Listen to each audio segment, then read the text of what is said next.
For today's video mga katrops, panibagong araw, panibagong luto, serya na naman tayo ngayon. At dahil nagkikrem nga kami sa sinigang at hindi nga sila makapagpili kung sinigang na baboy or sinigang na hipon, kaya naman para hindi na nga sila mahirapang mag-isip ay pinagsama ko na nga lang mga katrops. At eto nga yung kinalabasan, no? Tara, kain tayo mga katrops.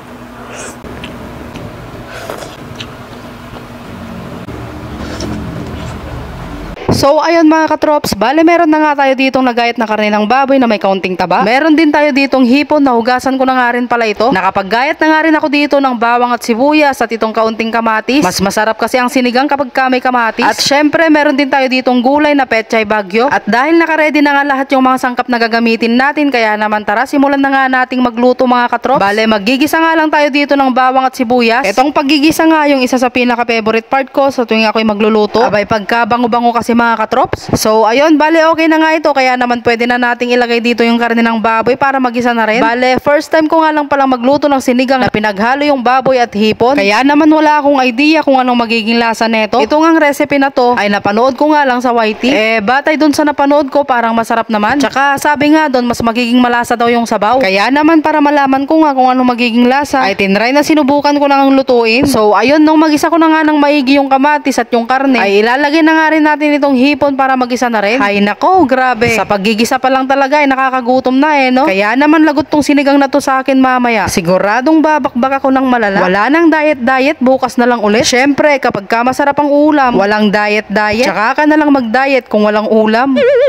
So ayun, bali tinemplahan ko nga lang pala ito ng durog na paminta, kaunting magic sarap at itong asin. Dahil malapit na nga itong maluto, kaya naman inilagay ko na nga dito yung pechay bagyo. At niluto ko nga lang ito ng mga ilang minuto. Nang sa ganon ay hindi nga masobrahan yung pagkakaluto sa pechay bagyo. Mas masarap din kasi ito kapag ka half cook lang. At ayan, syempre pagkalipas lang ng mga ilang minuto mga katrops, ay ayan, luto na nga itong ating sinigang na baboy na may hipon. Abay talaga naman mga katrops, so tignan nyo naman yan, no? So ayun, shoutout nga pala kay Katrops Isa from Pila, Laguna. Shoutout din kay Coco Nikki from Manila. Ganon din kay Rachel from Batangas. So ayun, shoutout sa inyo mga katrops. Sa katrops natin dyan na gusto rin magpa-shoutout ay mag-comment lang kayo lagi sa aking latest vlog. At huwag nyo na rin kalimutang mag-like, comment, and share dito sa aking vlog. Sarap. Yan, nabuhos na natin dito mga katrops. Tara, kain tayo mga katrops. Ulam natin sinigang. Sinigang na hipon at baboy. First bite.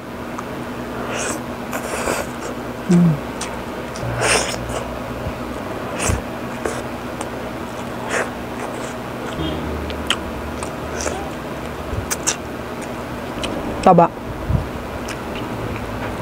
Big bite.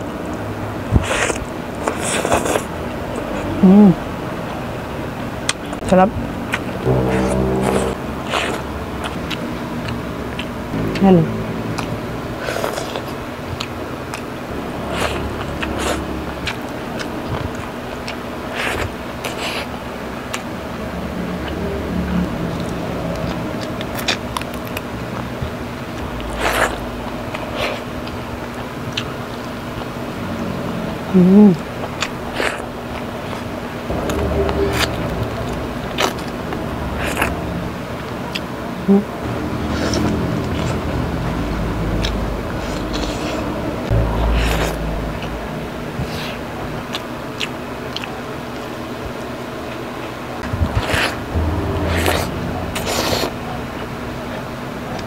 Ayan, last bite na tayo mga katrops. Ayan, last bite. Sarap.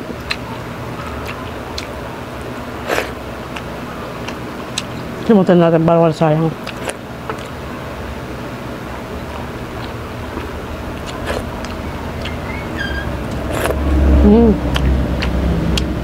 Grabe, ang sarap.